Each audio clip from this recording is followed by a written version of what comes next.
न्याय यात्रा के माध्यम से बीजेपी को और मोदी सरकार को इस बार सत्ता से दूर हटाएगी और ऐसा कहा जा रहा है कि लाखों के लाखों लोग जुड़े जा रहे हैं। न्याय यात्रा तो मुझे कहीं से लग नहीं रही है। ये एक तरीके से गठबंधन तोड़ यात्रा है। इनका घमंड टूट चुका है। जिनके ऊपर दुनिया भर के भ्रष्टाचार के आरोप हैं, जिन्होंने देश में इमरजेंसी लगाई, वो न्याय की बात कर रहे हैं। देश जानता है कि विकास और विश्वास किसको कहते हैं, विश्वासघात किसने किया। मैं और आप, ये पूरी जनता वो लेकर आती है लोकतांत्रिक तरीके से सरकार। 4000 किलोमीटर ये चले थे तो इनको 3 राज्यों में क्यों इनको जनता ने आईना दिखाया। देश का जो विवेकशील हमारा वोटर, वो जानता है कहाँ वोट कास्ट करनी है। नहीं तो 3 राज्यों में आप तो बोलते थे हम जीत के आ रहे हैं, घर से जाते हुए हम लोग डरते थे, कहाँ बम विस्फोट नहीं होता था। लेकिन आज वही राम मंदिर का भी शिलान्यास हो गया, धारा 370 भी हट गई। देश में एक नई क्रांति जो आ रही है सनातन चेतना की, उसके बाद कहीं एक भी जगह कोई भी दंगा फसाद या बम विस्फोट जैसी चीजें नहीं हुई हैं। नमस्कार, मैं अंजनी कुमार। 2024 के लोकसभा चुनाव जो हैं वो काफ़ी नज़दीक हैं और उससे पहले जो मोदी को हराने के लिए इंडी गठबंधन बना था और जो भारत जोड़ो न्याय यात्रा चल रहा है वो सब लड़खड़ाते हुए दिख रहा है। तो अब क्या नरेंद्र मोदी सरकार को या फिर नरेंद्र मोदी को सत्ता से बाहर करना इन विपक्ष के हाथ में रहा है या नहीं रहा है, ये सब हम जानने की कोशिश करेंगे। तो आइए हम सीधे जुड़ते हैं। हमारे साथ हैं डॉक्टर नीति जी, जो अपना पक्ष जो है वो रखेंगी और बताएंगी कि किस प्रकार से मोदी सरकार का 10 साल रहा है और कैसे जो है वो विपक्ष कामयाब हो पाएगा या नहीं हो पाएगा। इन सब चीज़ों पर हम चर्चा करेंगे। तो नीति जी, सबसे पहले तो स्वागत है 99 खबर पे। कि कैसे देखते हैं विपक्ष को और मोदी सरकार की जो ये सारा चीज़ चल रहा है चुनाव से पहले?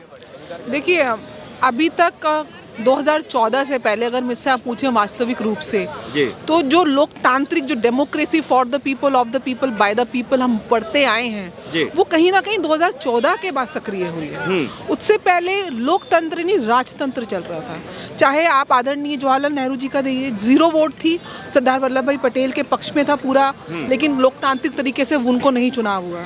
उसके बाद इंदिरा गांधी जी आई, वो भी सिंडिकेट और इंडिकेट की लड़ाई में गूंगी गुड़िया का उस समय नाम दिया गया था। तब भी लोकतांत्रिक प्रक्रिया जिसको हम बोलते हैं, उस संविधान के accordingly she was not elected.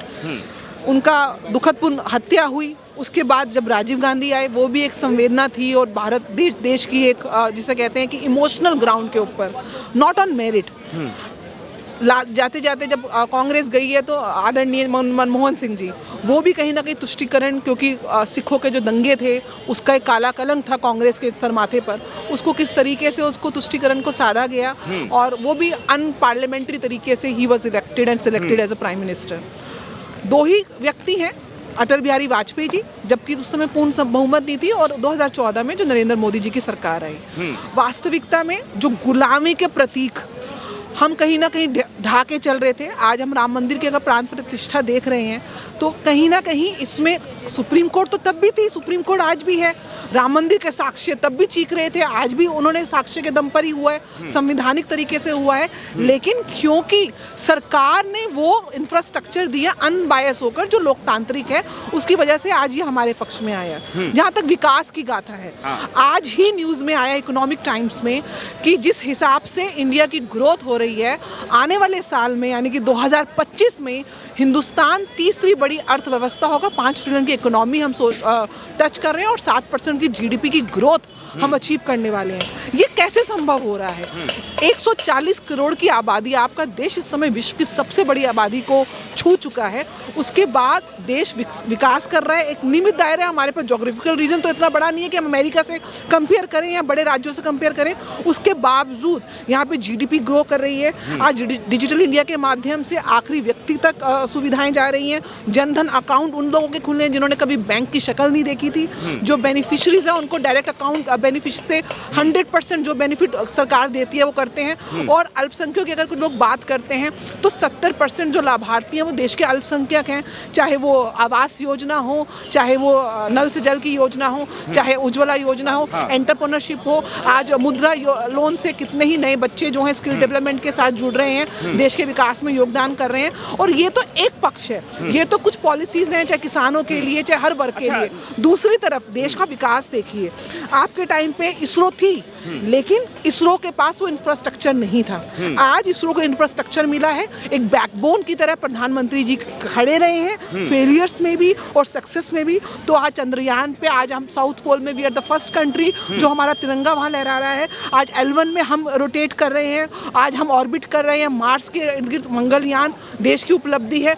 महिला शक्ति, आज आप देखिए 26 जनवरी के दिन किस प्रकार से जल थल नभ में महिलाओं का योगदान, लोग बोलते हैं महिलाओं की सुरक्षा। आज मैं महिला हूँ और मैं समझती हूँ, मैंने जो 10 साल पहले देश को देखा था, आज आप और हम कनॉट प्लेस में खड़े हैं सर, इनके राज में यहाँ पे जगह जगह लिखा रहता था कि इस वस्तु को हाथ मत लगाओ, इसको हाथ मत लगाओ। घर से जाते हुए हम लोग डरते थे, कहाँ बम विस्फोट नहीं होता था। लेकिन आज वही राम मंदिर का भी शिलान्यास हो गया, धारा 370 भी हट गई और देश में एक नई क्रांति जो आ रही है सनातन चेतना की, उसके बाद भी कहीं एक भी जगह कोई भी दंगा फसाद या बम विस्फोट जैसी चीजें नहीं हुई हैं। अच्छा नीति जी, जितना चीज़ें आप बताई हैं, इन सब चीज़ों को देख करके जो विपक्ष है उनका कहना है कि शोषित, वंचित, पिछड़ा और महिलाओं को जो न्याय ही नहीं मिला 10 सालों में, और उस न्याय को दिलाने के लिए जो विपक्ष है, जो कांग्रेस पार्टी है, जो राहुल गांधी हैं, वो भारत जोड़ो न्याय यात्रा कर रहा है और उस न्याय यात्रा के माध्यम से बीजेपी को और मोदी सरकार को इस बार सत्ता से दूर हटाएगी। और ऐसा कहा जा रहा है कि लाखों के लाखों लोग जुड़े जा रहे हैं न्याय यात्रा के माध्यम से। जिस परिवार ने देश में घोटाले किए, जो बेल पे घूम रहे हैं, जिनके ऊपर दुनिया भर के भ्रष्टाचार के आरोप हैं, जिन्होंने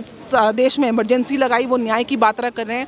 और न्याय यात्रा तो मुझे कहीं से लग नहीं रही है, ये एक तरीके से गठबंधन तोड़ यात्रा है। इनका घमंड टूट चुका है। अभी पंजाब का अभी नतीजा आया, मेयर के चुनाव में बीजेपी लेकर आई है सामने, देश की आंखें खुल चुकी हैं। अगर ऐसा होता तो 4000 किलोमीटर ये चले थे, तो इनको 3 राज्यों में क्यों इनको जनता ने आईना दिखाया? राहुल गांधी जी को अमेठी इनकी खानदानी पुश्तैनी कॉन्स्टिट्यूंसी थी, क्यों वहां से आईना दिखाया? देश जानता है कि विकास और विश्वास किसको कहते हैं, विश्वासघात किसने किया। मैंडेट उसके आगे आ रहा है। मैंडेट उसके, आप देखिए, मैं और आप, ये पूरी जनता वो लेकर आती है लोकतांत्रिक तरीके से सरकार।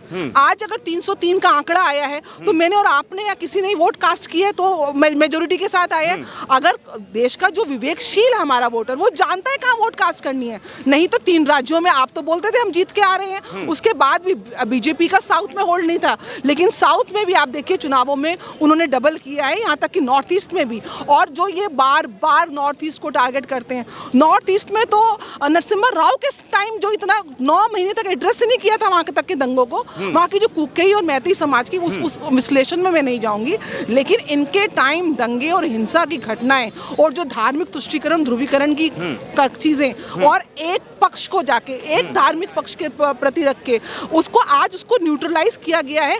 बैलेंस तरीके से सारे धर्म का सम्मान हो रहा है, समरसता की भाव आई है, नारियों का आज विकास, आज नारियां परचम लहरा रही हैं। मतलब हमारी जो साइंटिस्ट हैं, इनके टाइम पे तो नंबी नारायण को जेल के अंदर कर दिया था, और आज वही जो ऋतु हैं, जो हमारी साइंटिस्ट है इसरो की, जिनके योगदान से हमने चंद्रयान की उपलब्धि करी है, उनको रिकॉग्नाइजेशन मिली है कि हम नारियों को रिकॉग्नाइज कर रहे हैं हर क्षेत्र में।